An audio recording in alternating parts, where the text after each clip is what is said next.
Welcome back to Off the Bench, Northern Arizona Prep Sports, presented by Rice Accounting and Jackson Hewitt Tax Service and Cottonwood Parks and Recreation right here on KVNA 104.7 FM and Verde Valley TV. I'm Philip Catafamo. Happy to have you along with me wherever you may be watching or listening. We've got a great show for you today, but first, we got to get into our volleyball rankings. The 4A conference rankings are out, and we have a little bit of a shakeup. The Flagstaff Eagles out of the Grand Canyon region in the 4A, currently sitting at number 11 in the conference rankings. They were in the top 5, and I believe at one point even the top 10, but now they are out of the top 10, looking to get back into the top 10. They sit at number 11, but they're still playing great volleyball over there in Flagstaff. Prescott High School right behind them at number 16. Then you've got Bradshaw Mountain High School. The Bears playing some good volleyball as well. They're looking to itch their way into the top of the region. Coconino High School sit at number 22 in the conference rankings. Coach Serena Wallace, I know that she's excited to get back out on the floor after their brief COVID pause, and their season gets to continue finally. The Lee Williams Volunteers sit at number 29 in the conference. And then you've got Mojave High School at 33. And rounding out the bottom is the Mingus Union Marauders at 36. And still a lot of volleyball to be played. We'll see how it all shapes up at the end of the season. As I mentioned, we got a great show for you today. Lance Hartzler of the Arizona Daily Sun, the sports editor for that wonderful publication. We'll get a chance to sit down and talk with him and talk some Flagstaff and Coconino sports, football, volleyball. The winter season is a great interview. Lance is a great guy. Then we'll be joined by varsity senior libero for the girls varsity team for volleyball over at Mingus Union High School, if I didn't make that clear. She gets a chance to talk about her time with the program, playing under Coach Tibbs in his first year, her final year. Great interview. Sadie is a very, very nice young lady. And finally, we get a chance to speak with Matt Showalter, the play-by-play broadcaster for the Bradshaw Mountain Bears, one of my favorite people to speak with, a guy who is well-versed and well-knowledgeable in the 4A Grand Canyon region. And we'll get a chance to sit down with Matt at the end of the show. Got a great show coming up for you. We will be joined by Lance Hartzler, the sports editor for the Arizona Daily Sun. On the other side of this break, Off the Bench. We'll be right back right after this.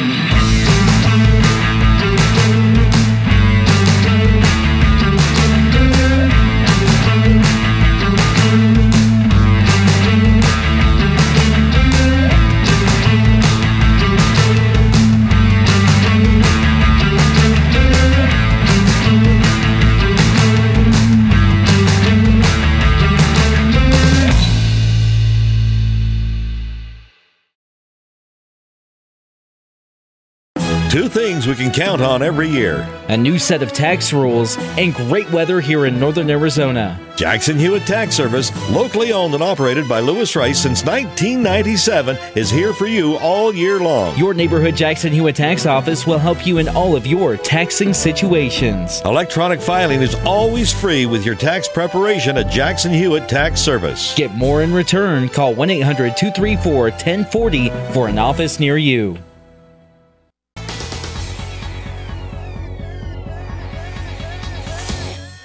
Want to welcome you back here to Off the Bench, Northern Arizona Prep Sports, presented by Rice Accounting and Jackson Hewitt Tax Services and Cottonwood Parks and Recreation here on Verde Valley TV and KVNA 104.7 FM. I am joined now by the sports editor for the Arizona Daily Sun, Mr. Lance Hartzler. Lance, welcome onto the program. Thanks for having me, man. Really appreciate it. Yeah, we're happy to have you. Like I mentioned in our pre-interview, you are the first crossover from the radio side to the newspaper side, but I know you know absolutely everything and anything about Northern Arizona sports, specifically Flagstaff and Coconino. You've been covering those teams for a very, very long time now, right? Well, not a very long time, but a pretty decent amount of time. Yeah, I've been at the Daily Sun for this is my third year now. I also covered sports up here in college at NAU, so I've been in Flag for 6 years now, something like that. 6 years up in the northern part of the state. I definitely don't envy the weather up there in Flagstaff right now, because it is quite cold here in Cottonwood, and I can't imagine how it is up in NAU. But you seem pretty cozy right now in your house. But we have football to talk about, specifically Coconino High School. Right now, the Panthers are at the top of the region, playing some good football right now. They are led by, of course, their superstar running back in Zach Bennett. If we could just talk a little bit about the football season so far for the Panthers, and also Zach Bennett's impact, because the kid's an absolute monster. I mean, their offense runs through him. It's hard to underestimate or even overestimate how much their offense relies on him. But to be fair, this year has been way different. Coconino actually has a passing game. We've not seen that, like, ever. since they've been good the past 3 or 4 years. Ryan Siri, their senior quarterback, has already surpassed last year's quarterback, Jordan Lucero, his marks for the entire year. We're 4 games in. And this kid has already surpassed the passing totals because he just throws deep balls and then makes it work because teams have to respect Zach Bennett and their other weapon, Manuel Cardoza, in the backfield as just running options. So Cardoza's been able to run free, and guys like that are just able to dominate. Yeah, and that must be kind of nice for Bennett, or at least the offense in general, where they can go to Bennett as their main bell cow and then go, okay, well, you know what? We're going to hand it off to Bennett just to get us close to the first down, and they're going to toss one right down the field. So it's got to help Coconino with spreading out the field a lot more when they don't necessarily have to constantly go back to Zach Bennett. Oh, big time. And a big reason that they have so much success is they just go play action, real quick rollout or a quick 3-step drop, and then Manuel Cardoza or Andy Ruiz or tight end are right wide open down the middle or on the sideline. It's not any hard reads. I asked head coach Mike Lapsley about 2 weeks ago about it. He's like, yeah, it's really simple. It's 1 or 2 reads, throw the ball or get it out or just do a check down. It's nothing all that complex. No, and it seems to be working quite well. As I mentioned, Coconino is currently sitting atop of the 4A Grand Canyon region, and right now, like I mentioned, Zach Bennett is an absolute monster. He is entering his final year here at Coconino High School. Is he getting any looks right now? Is anybody knocking at his door? So far, no D1 offers yet. Obviously, he hopes, I've talked to him about it, he hopes he can get a D1 offer, but the kid just wants to play football somewhere. And he'll play football at the D2, D3, NAI. He'll play somewhere. Colleges like Simpson Colleges, they're a big one that's been on him, Whittier. Some small schools, but he'll play somewhere. I expect him to play college football at the next level at some point. And I think if the season keeps going as planned, if he's able to get looks, D1 offers will come. He and Flagstaff High School running back Luis Jaramillo as well, they've both been harmed by the pandemic a bit because it stopped those type of camps that they could show out against bigger schools. It stopped coaches being able to go to games to watch them play. So it's all just virtual recruiting. I've done my own stories on NAU, their football team side of things. Recruiting has taken a weird look during this, and they have been drastically affected by it because those two needed really good senior years to get those D1 offers. Yeah, and it must be very, very hard for both of them. You know, we both know that they can play at the top level, and we'll get to Jaramillo here in a second. But, you know, with Bennett fielding in those smaller school offers, does not close the door on him going up to the Division I level and playing for a top school. You know, ASU is here. The University of Arizona is here. You know, there are significant options for Zach Bennett, and it could start with playing at the lower levels, or, you know, not necessarily the lower levels, not to diminish the quality you get in D2 and D3, but compared to Division I, you know, you get Zach Bennett, him going the way that he's going here at Coconino High School, the kid's an absolute monster, especially considering he's a little undersized.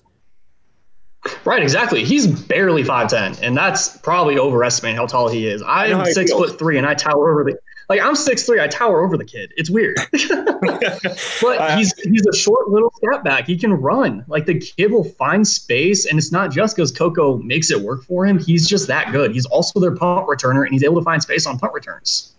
Yeah, I know how Zach feels. I'm also a little under 6 foot, and I got my color commentator's shorter than I am, and I got to make sure that I wear my flat shoes. But no, even with his height disadvantage, like I mentioned, Bennett is somebody who again, at the Division II level, I would not be shocked if he absolutely dominates. But, you know, going on to his counterpart over at Flagstaff High School, the two 34s, you know, Jaramillo and Zach Bennett, the two big running backs up in northern Arizona.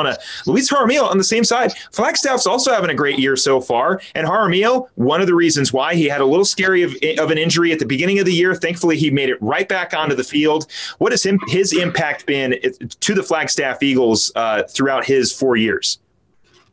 Yeah, like you said, he had an injury against Mingus in that 7-0 first game of the year. It's just a concussion, went to concussion protocol. He's all good now. You wouldn't guess that he had any injury because he's been dominating since. He's a little different than Bennett. The offense goes through him, but it's not a run-heavy offense that just dominates on the ground. Flagstaff this year has been throwing the ball around like crazy. Morgan Bewley, their quarterback, and Todd Hanley, second-year head coach, has been really airing it out, and it works. Last week, kind of struggled against Prescott, but that's okay because the offense was working. And Jaramillo, when he's going, he's one of the best backs in the 4A along with Zach Bennett.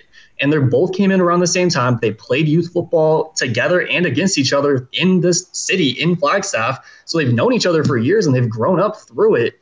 And they're just dominating for their respective programs. Yeah, and they very much are. And same question again to Jaramillo. Is he getting any kind of looks, or is he in the same boat with Bennett as, obviously Jaramillo is a little bigger, but is he in the same boat in terms of small offers right now, big offers a little later?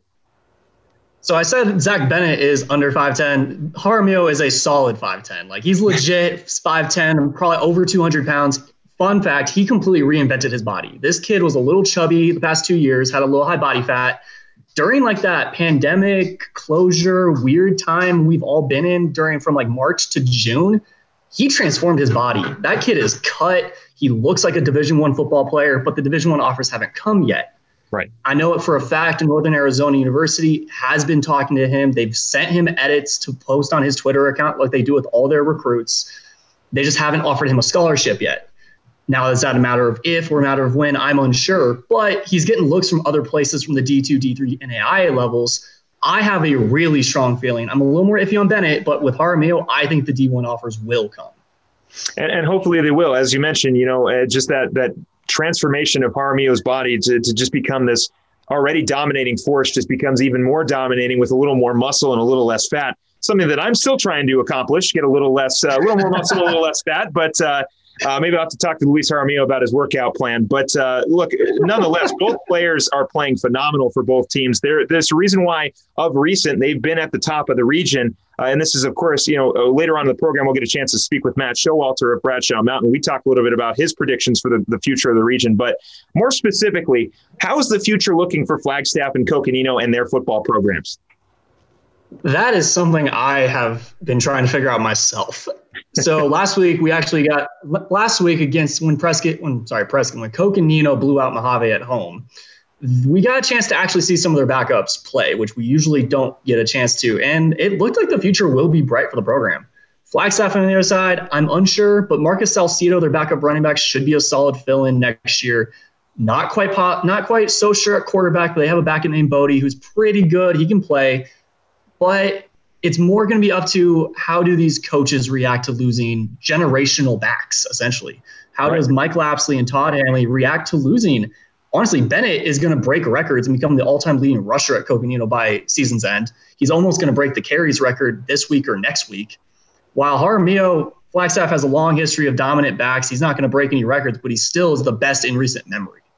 It's just a matter of how do they replace those type of offensive juggernauts. And I don't know. I think they'll be okay. They both have good pipelines. The youth football scene in Flagstaff has blown up recently, in part because of Mike Lapsley, who coached youth football in town. Okay. So really, it's just a matter of that pipeline working. Yeah, and it seems to, not necessarily seems to. We'll see how it plays out. Quite a tough task to stay at the top of this region that is, constantly moving around. We know that Bradshaw right now is making some nice splashes in the region. They're playing great with their new head coach, Bob Young. You've still got to consider in Prescott. Lee Williams has also been showing flashes. For us here in Cottonwood, Mingus, while it may not show necessarily in the standings or even in the final scores, the Marauders have played some teams quite well. Just kind of the future of the region is looking quite interesting, and it's led, in all honesty, by a solid set of coaches here inside the region. So, Lance, how do you feel about the coaching staffs here in the Grand Canyon region? Do you feel it's one of the best? I think it's pretty loaded. I don't think anyone has like a bad thing to say about any of these coaches. While in other 4A regions in the Valley, you can look at a coaching staff and say, oh yeah, they got some problems or some inner team struggles. Right now with the rebuild at Mingus, the rebuild at Bradshaw, even Mojave, they're bad, but like their coaching staff has respect. Everyone's got respect. Everyone's a solid coaching staff, and they so far are trying their best to build backup programs. And right now, it's Coconino, Flag, and Bradshaw are the talk of the region. Who knows next year? Who knows if Prescott gets back into it? Who knows if Mingus's rebuild goes off the rails and completely now dominates the region next year? You just don't know. There's that type of parity right now. A lot of questions in the Grand Canyon region here in the 4A. Again, we are joined by Lance Hartzler. He is the sports editor for the Arizona Daily Sun. Lance, we take a step away from the football field and now step onto the hardwood. You want to talk about dominating programs. Flagstaff's girls volleyball program has been at the top of the region, at least for my research, and maybe it's a little further, for at least the past 3 years. They're currently at the top again, finding themselves in the top 5 and even the top 10 in the 4A conference in general. And that also factors in, they didn't have their best player in Gracelyn Nez on the floor, who weirdly enough was also injured during the Mingus game, but we're happy to see Gracelyn back out there up in Flagstaff. But Flagstaff and Coconino, both programs for girls volleyball, quite dominant. Yeah, exactly. I mean, I'm pretty sure I've tried my best to do the research. I think it's been like the past decade or more that Flagstaff volleyball has just dominated the region. They're always the team to beat. Beth Hagelin, their head coach, has a program that just wins. She's a great coach. She knows what she's doing. Coconino, on the other hand, they've had a bit more almost like coaching changes through the years. They've had a couple. Serena Wallace, their current head coach in her second year with the program, is building it back up. It's solid. But of course, they had a 2-week absence because of individual close to the program tested positive for COVID-19, so they had to take the mandatory 2-week quarantine.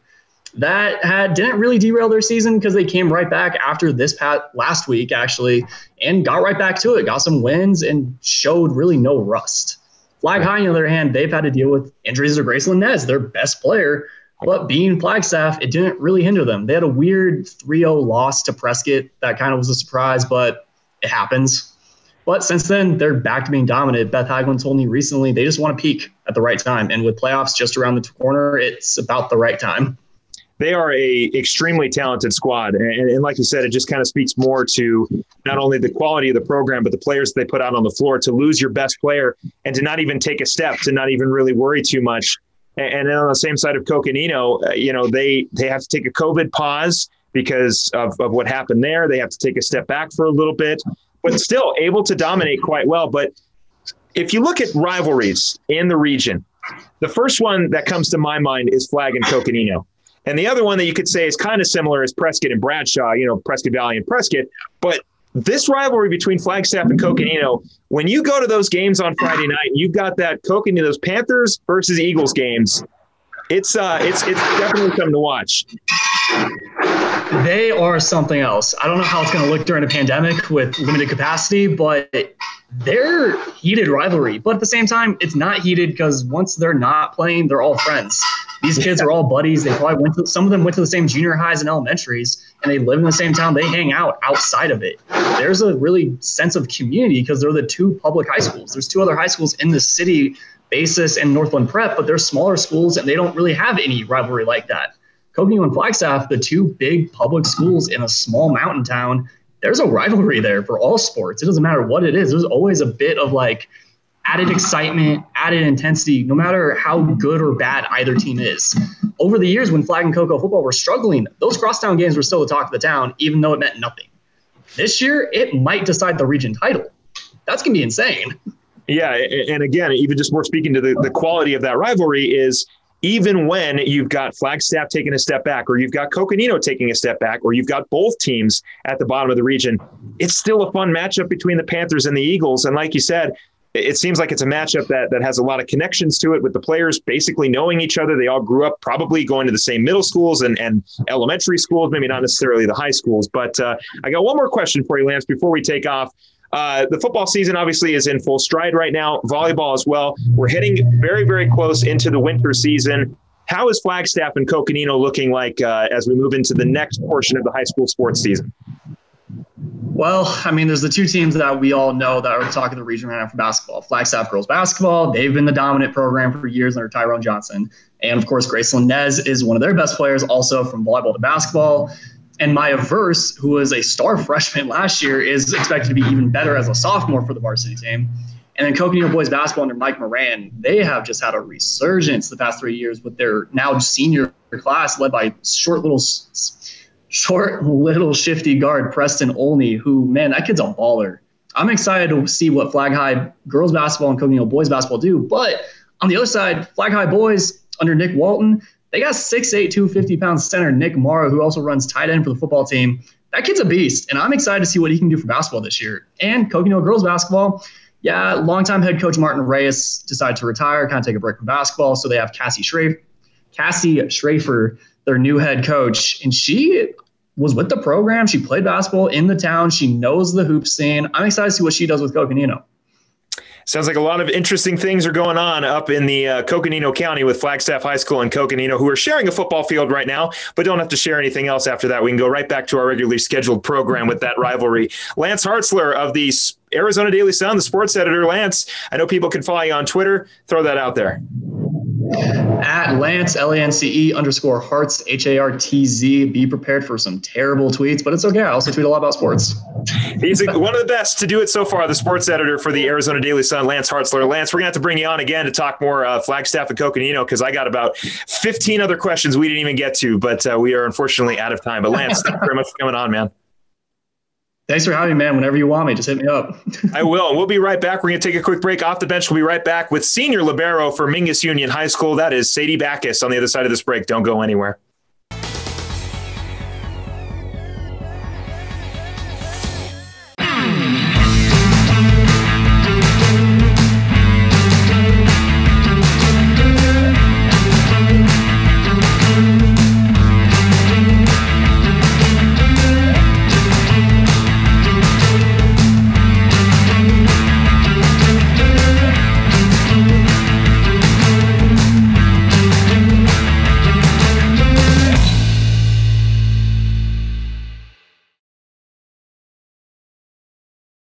Two things we can count on every year: a new set of tax rules and great weather here in northern Arizona. Jackson Hewitt Tax Service, locally owned and operated by Lewis Rice since 1997, is here for you all year long. Your neighborhood Jackson Hewitt Tax Office will help you in all of your taxing situations. Electronic filing is always free with your tax preparation at Jackson Hewitt Tax Service. Get more in return. Call 1-800-234-1040 for an office near you.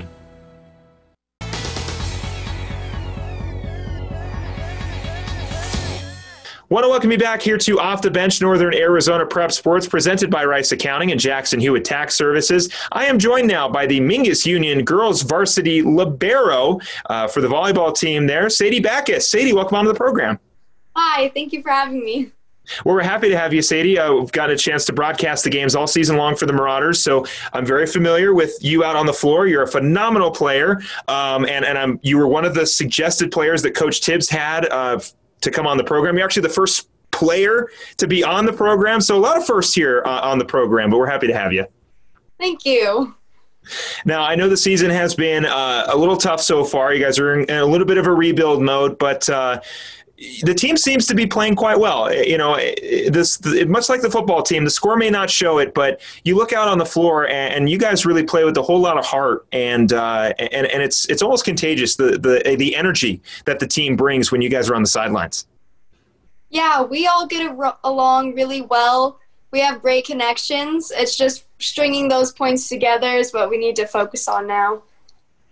The team has a few freshmen on the squad and a few underclassmen as well. What have you liked so far from your younger teammates?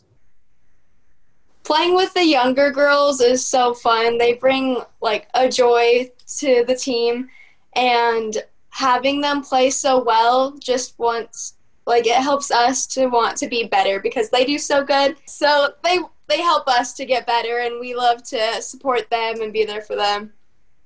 One of the underclassmen that is currently up at the varsity level is your sister, Shacey. Shacey is not currently following in the libero footsteps of her older sister, Sadie, but how's it been playing with your sister for your final year?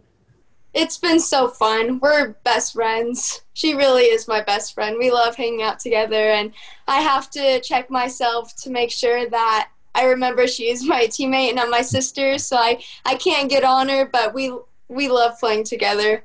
And she's doing a great job. Is there any kind of sibling rivalry when you and Shacey are on opposite sides of the floor? For sure.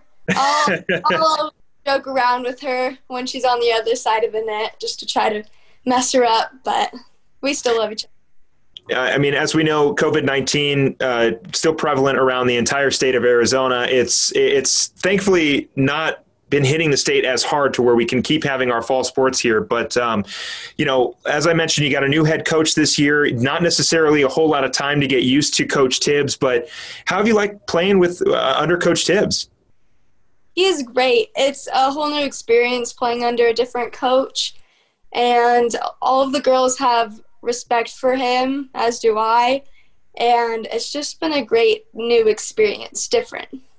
Yeah, very much so. As we mentioned, Coach Tibbs comes in his first season. And like I said, there's still a young team with a few freshmen and a few sophomore and a couple juniors that will be making the step over to the seniors when you guys take off. But, how have you guys been able to stay so connected? You mentioned on the floor, you guys love playing with each other. It's very obvious when you see out on the floor that everyone loves playing with everybody. There's really no issues with anybody, even when you're on the sideline. It doesn't matter if you guys are down by 24-0. You guys are still so energetic on the sidelines. How do you guys keep that bond throughout the season?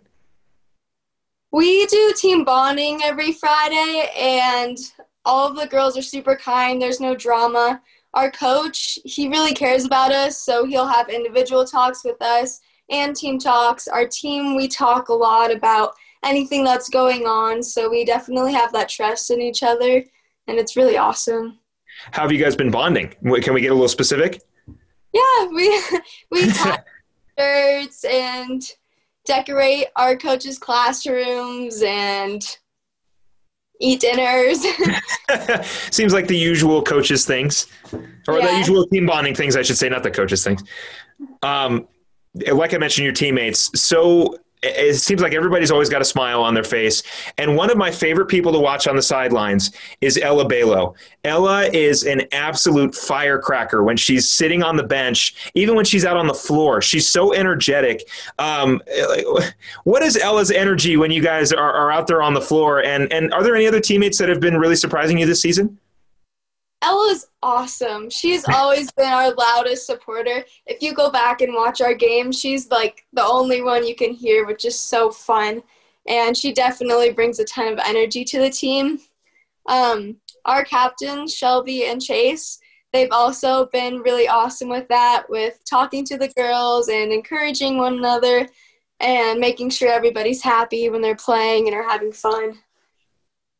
Well, they're all doing a great job so far. As I mentioned, it just seems like everybody just really loves playing with each other and playing either against each other in practice or playing with each other on the floor. I don't know. It's just a very good, positive feeling when you go and watch a Mingus Marauder volleyball game. But Sadie, getting more specifically back to you, as I mentioned, this is your fourth year playing volleyball at Mingus Union High School. What got you into playing volleyball?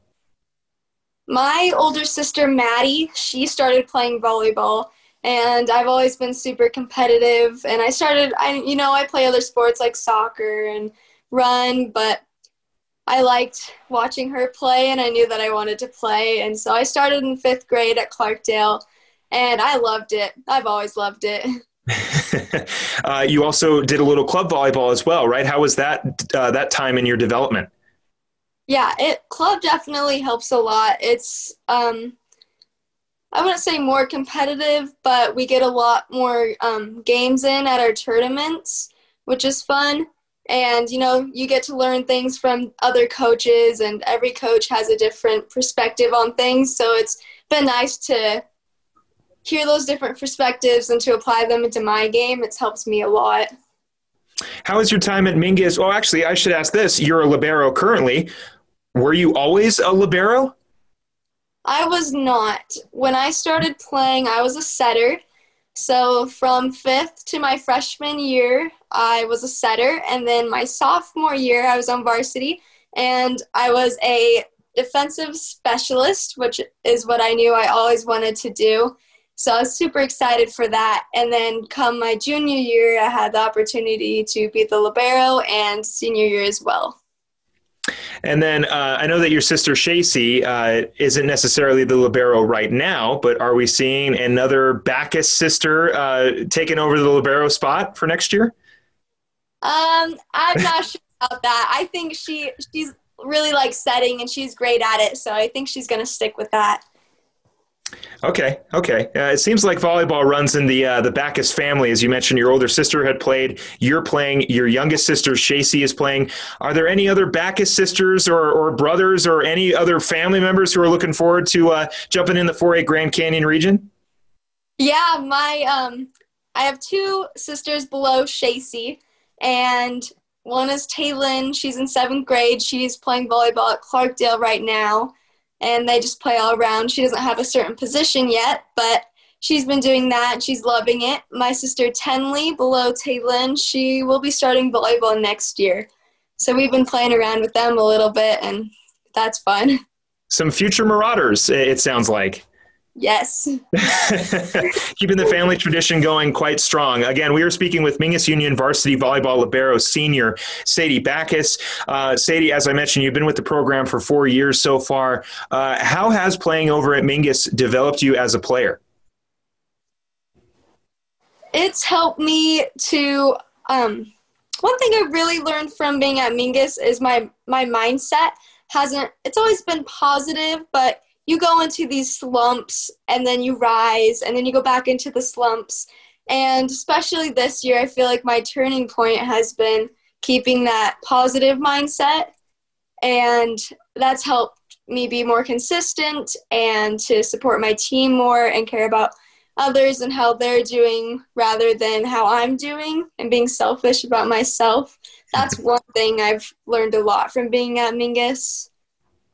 And, of course, skill every year has gotten a little better, so that's fun, too. Like I mentioned, I'm the broadcaster for the Marauder volleyball team, and I've gotten a chance to see you and the entire team so far this season, and you are all over the floor. I know as the libero, you're kind of like the offensive restart. When there's a ball sent over, you're the one who's got to go chase it down and try to keep it up. So let me ask you this. What is the technique for a perfect dig? A perfect dig. You got to stay low. You have to stay on your toes so you can move.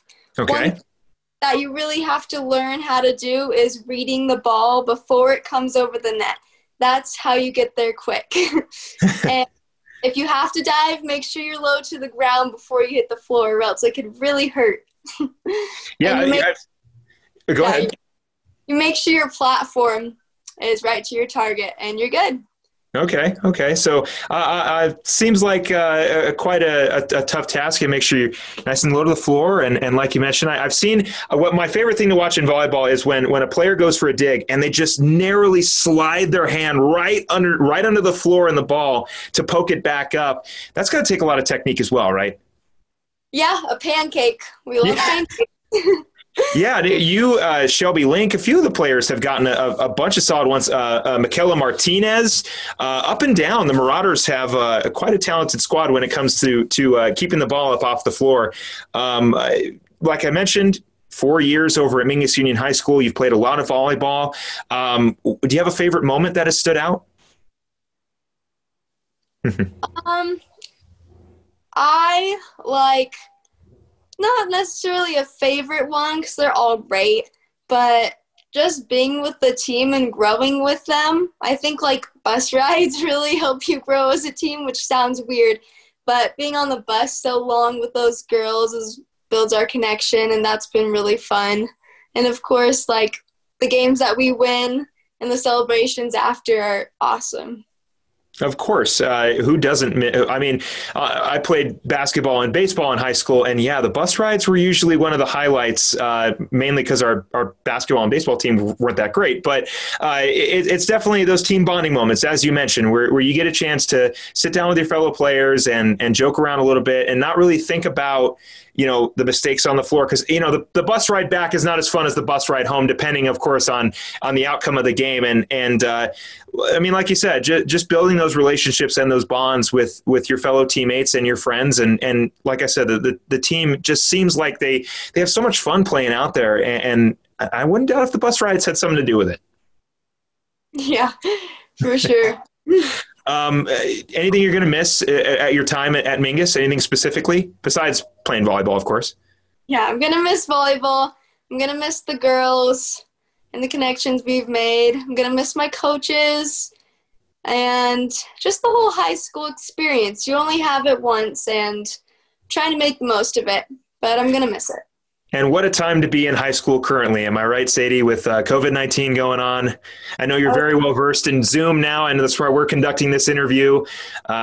Interesting times, but how have you been doing, not necessarily school-wise? I don't really want to know about your grades or anything, but just kind of all in general, just going back to in-person learning. I know is going to happen soon. You have been continuing to play volleyball.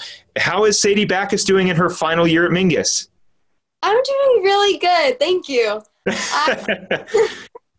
Last year was a little rough for me, so coming back this year has been so fun. I have a great group of friends, and we hang out on the weekends, and it's been really good to see the kids at school. And just being structured, having a structured day is really good for me, and I think for all the kids too. And classes aren't too hard. It's my senior year, so I'm really happy about that. I get to take a fire science class, and that's really fun. It's really cool, and I'm excited that I get to do that. And speaking of classes and moving on to the next level, like I said, you're a senior this year. You've got some plans for the future. Sadie, what are those plans for the future currently, and do they involve volleyball? Yes, I'm going to attend Yavapai Community College in Prescott. I'm going to be on the volleyball team, which I'm stoked about. The girls, I've been able to get in contact with some of the girls, and they're awesome, and the coaches. I'm really excited about that. For a career, I don't necessarily have that planned out yet. I would like to either after community college transfer to another school or go on a mission for the Church of Jesus Christ of Latter-day Saints. Wherever you may go, you've got a bright future ahead of you, Sadie, and it's great to talk with you. I'm glad that we got a chance to speak and talk about the season coming up. I know the Marauders still have a few more games on their schedule. We're all looking forward to how the rest of the season plays out. And thank you again, Sadie, for coming on. And we'll definitely be keeping tabs on you over at Yavapai College. You'll be staying local. You'll be a Rough Rider on the volleyball team. And I know how you feel not knowing what to do when you got out of high school, but eventually – somehow you figure it out. Trust me, I was there as well. And now I have my own show. So maybe you'll get your own show at some point. But awesome. Regardless, Sadie, I want to thank you very much for coming on. It was great speaking with you, and best of luck on the season going far and in your career. Thank you so much. I appreciate it. We're going to take a quick break. When we come back off the bench, we'll be right back with Bradshaw Mountain broadcaster Matt Showalter. You're not going to want to miss that one. Don't go anywhere. We'll be right back.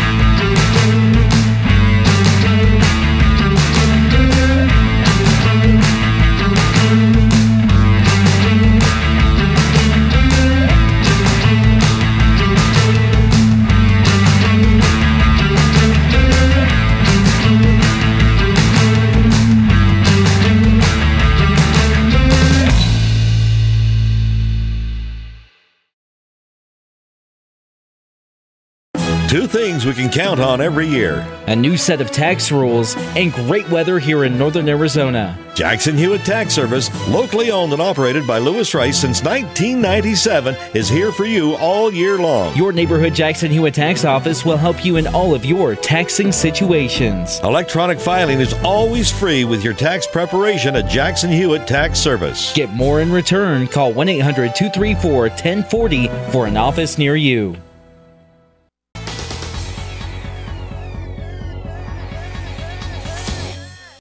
Welcome back to Off the Bench, Northern Arizona Prep Sports, presented by Rice Accounting and Jackson Hewitt Tax Services and Cottonwood Parks and Recreation right here on Verde Valley TV and KVNA 104.7 FM. I am joined by an absolute legend up here in the 4A Grand Canyon region and in Northern Arizona. You probably hear him on KKLD The Cloud during the Bradshaw Mountain football games on Friday nights. That is Matt Showalter, the play-by-play broadcaster for the Bears. Matt, welcome onto the program.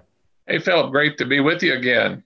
Yes, you were on the technical unaired pilot of the show when I was trying to get the show pitched. But now you're here on the show officially, Matt, and it's always great to talk with you, and I'm really glad that we were able to get this done.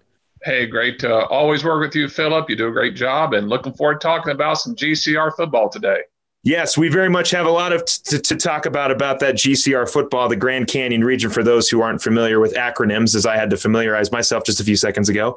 But Matt, look, we are seeing a somewhat of a shakeup in the region this year. I know of recent Flagstaff and Coconino, since I've been here, has been the dominant two teams in the 4A Grand Canyon region, but I know that wasn't necessarily how it was before.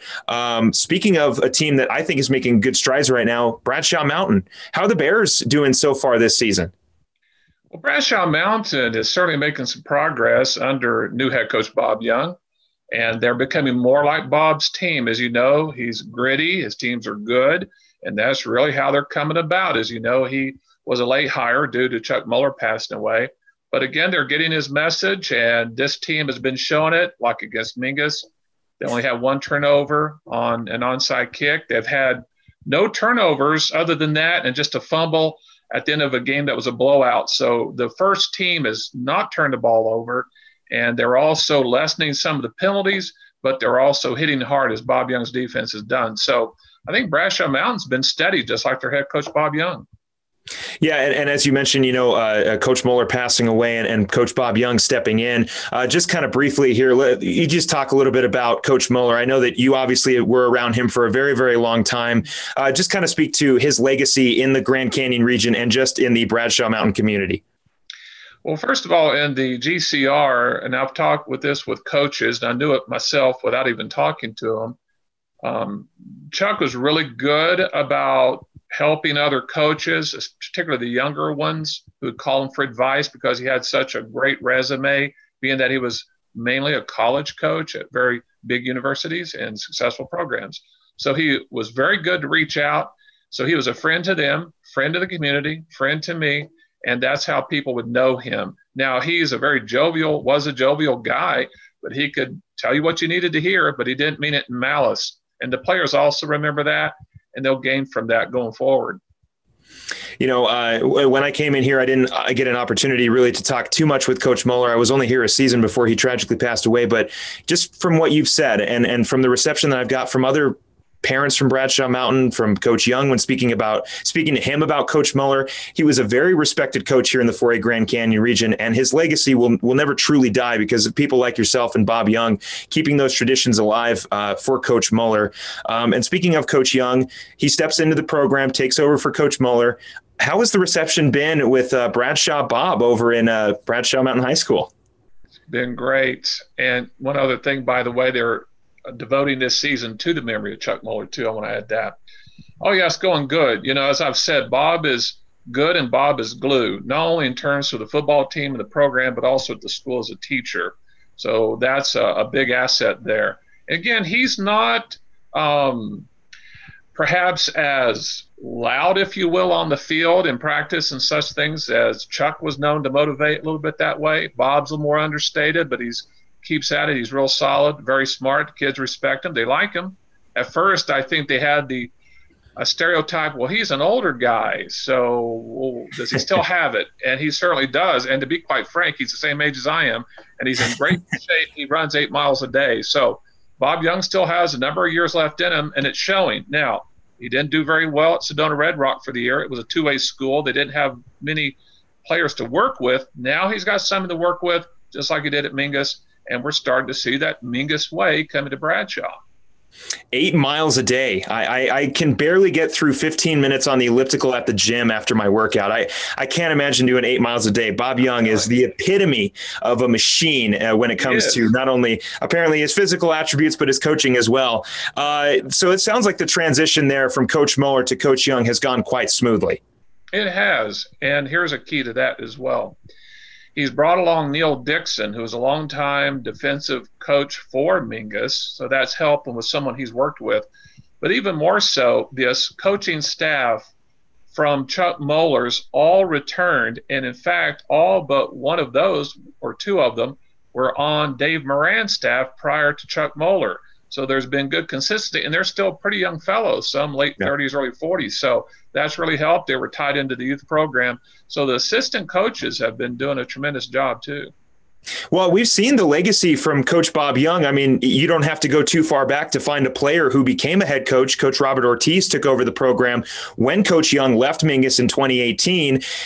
And I wouldn't doubt if Robert and current wide receiver and quarterback coach Eric Casada, who also played underneath Coach Bob Young, are that's your future. Those are your future head coaches. Those are the guys who learn from Coach Young and make their way up to the higher levels and coach at the varsity level and make it up to other areas. But it sounds like Coach Muller as well, making sure that before he passed away, of course, making sure that that legacy stays there. You've still got coaches from the Moeller era. You've got these new coaches from the Young era coming together to create, as I mentioned, probably one of the better teams in the 4A Grand Canyon region. Yeah, and by the way, I'll just say I'm a big Robert Ortiz fan, by the way. Also, Walsworth over at Camp Verde was under Bob for a number of years. He's the head coach there, and there's another up-and-coming head coach there. He's coaching the defense, and Aaron Gronwald, he played at Prescott. So, again, we'll see a lot of that going forward. So, yeah, for Bradshaw Mountain, the big key right now is this team's not turning the ball over, and also penalties. They've cut back on that some. They're pretty well-rounded, but to tell you the truth, Philip, and Coach knows this, they need to improve the running game in order for Bradshaw, also to stop the run a little bit. So they pass well, they defend the pass pretty well, but they're trying to work on limiting the run game and establishing one themselves. Well, you talk about that passing game, and that was going to transition into my next question. Joshua Grant, in his senior year, he was more of a receiver last year for the Bears, and he steps in now as the starting quarterback at the varsity level, and he has been playing phenomenal, not only with his arm, but with his feet as well. Well, I'll tell you, we don't have enough time for me to talk about Josh Grant's contribution, but I'll try to get it all in, okay? Josh Grant actually was a starter for part of his sophomore season 2 years ago. He had to step in for a quarterback who was a senior that got suspended for a time. So he did pretty well as a sophomore. Came in as a starter last year and struggled some, which is not unusual for still being a young quarterback. That wasn't all on him, but some of it was.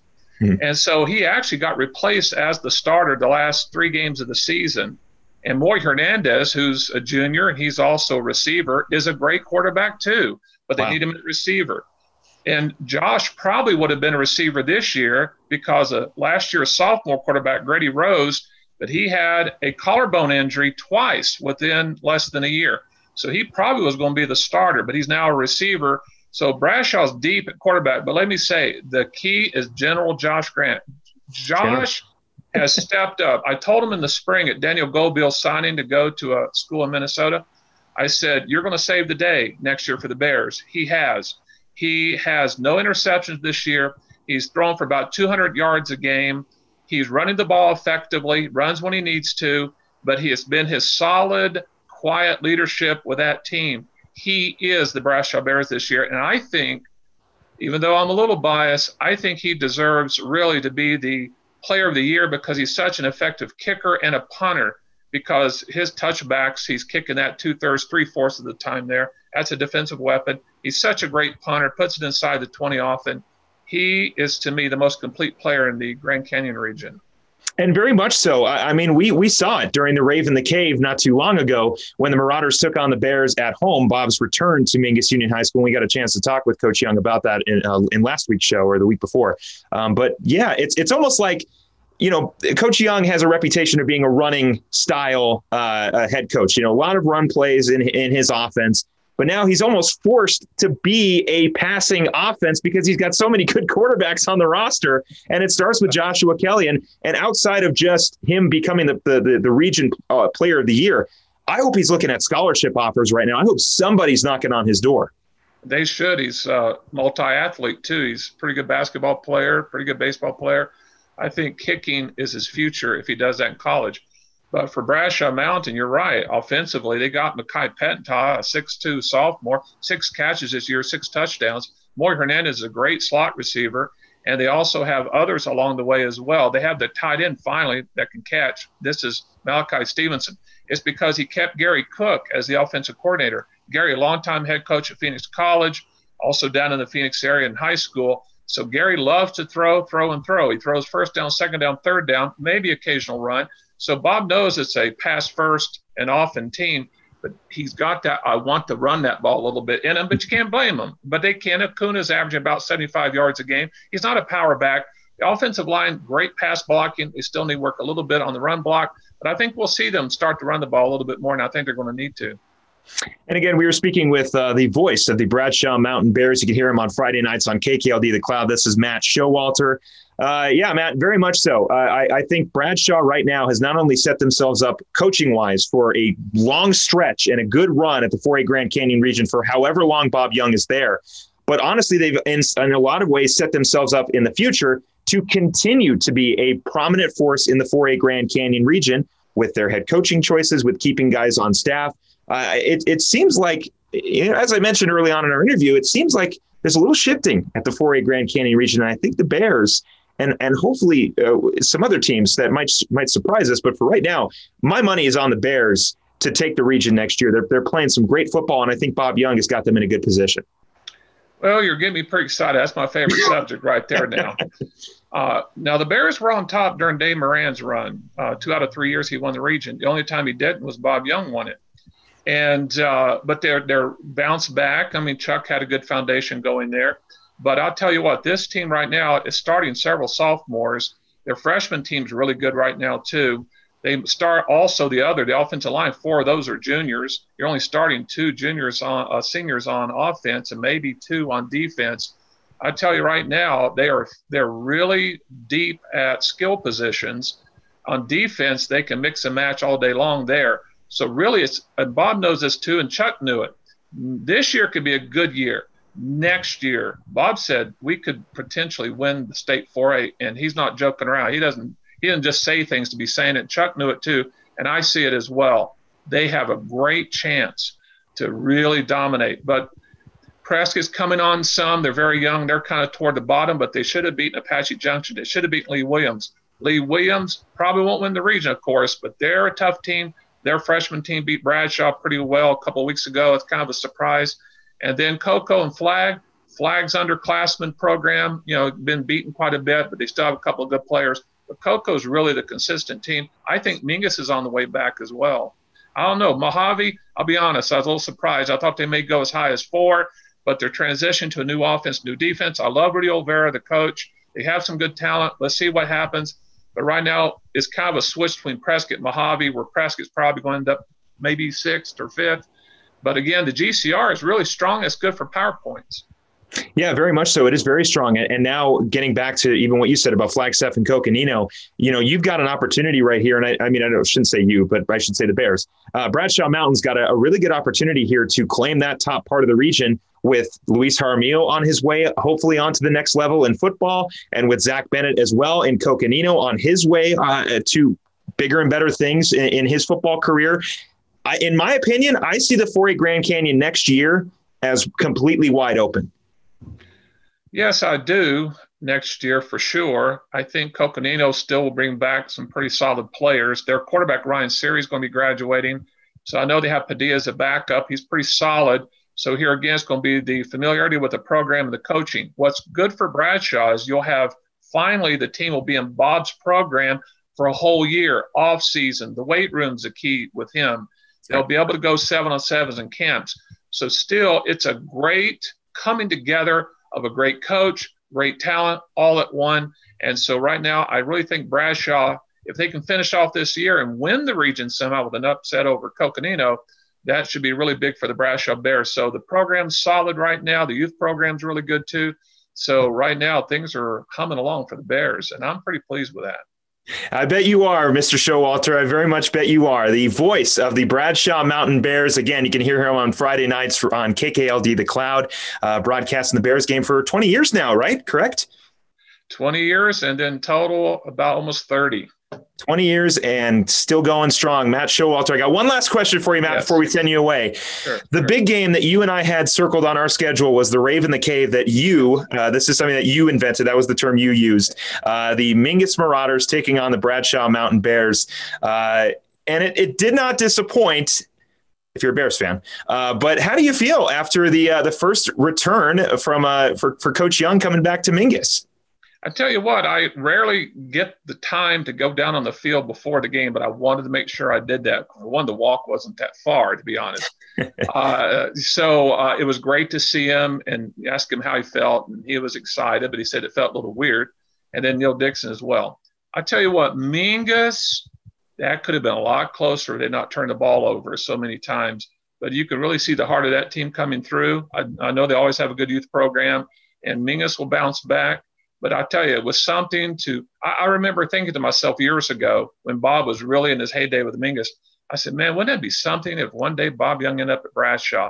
Little I know, here he is. It's pretty fun. It's you kind of go back to the speaking into existence thing.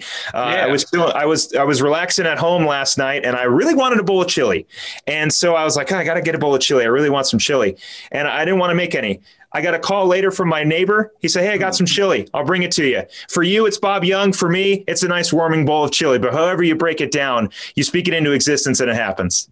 I guess so. It's like trying to say, "Hey, where's my portable Wi-Fi? Would it be something if I lost it? I found it." Well, thankfully, some things do get resolved. And they do. Matt, it's always great to speak with you again. Matt Showalter, the voice of the Bradshaw Mountain Bears. You can hear him Friday nights on KKLD The Cloud. Matt, is always great to speak with you. And here's to 20 more years, man. Thank you very much. Hey, I appreciate it. You're my favorite. And say hello to Nick the Knife for me. I will definitely pass along the hello to Nick Yatsenko. Matt Showalter, thank you very much. We're going to take a quick break. When we come back off the bench, we'll be right back right here on Verde Valley TV and KVNA 104.7 FM. Don't go anywhere.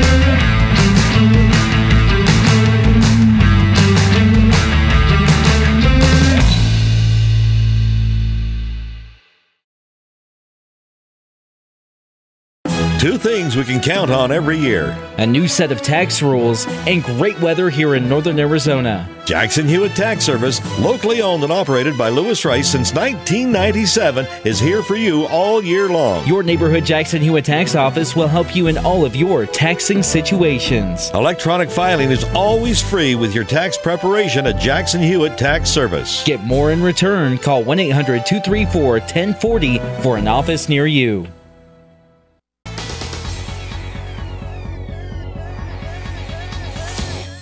Want to welcome you back here to Off the Bench, Northern Arizona Prep Sports, presented by Rice Accounting and Jackson Hewitt Tax Services and Cottonwood Parks and Recreation. I'm your host, Philip Catafamo. Want to welcome you back here on Verde Valley TV and KVNA 104.7 FM. I want to thank my guests for coming on the program today. Sports editor for the Arizona Daily Sun, Lance Hartzler. Senior Libero for the Mingus Union Marauder volleyball team, Sadie Backus. And, of course, the voice of the Bradshaw Mountain Bears, Matt Showalter. Hopefully we'll get to talk to them very, very soon. And want to thank them again for coming on the program. The 4A Grand Canyon region football standings look like this. As we mentioned, Coconino and Flagstaff currently atop the region, battling out for first and second place. Right behind them, nipping at the heels of the Flagstaff Eagles, are the Bradshaw Mountain Bears. Coach Bob Young has got the Bears playing some great football right now, and they would love to get back atop the 4A Grand Canyon region. Rounding out the bottom half of the 4A Grand Canyon region, we've got the Lee Williams Volunteers, the Prescott Badgers, the Mingus Union Marauders, and the Mojave Thunderbirds. Those teams would love to play spoilers as we take a look at the week ahead. A lot of big matchups coming up here as we come down to the somewhat end of the football season. The Prescott Badgers will take on the Bradshaw Mountain Bears. Always a great rivalry between those two teams. Lee Williams will look to play spoiler against the Flagstaff Eagles. The Coconino Panthers will travel to take on the Mingus Union Marauders. And the Greenway High School will take on the Mojave Thunderbirds at Mojave. So should be a good matchup there as well. We do have some big volleyball matchups coming up this week. We've got Coconino and Prescott. And of course, later in the week, we've got Flagstaff and Coconino. A lot of implications for the rest of the region for volleyball. But again, I want to thank my guests for coming on the program. I want to thank you very much for watching and listening every single week. We will have more sports right here on Off the Bench, Northern Arizona Prep Sports. I'm Philip Catafamo, wishing you a great rest of your week. We'll see you next week right here.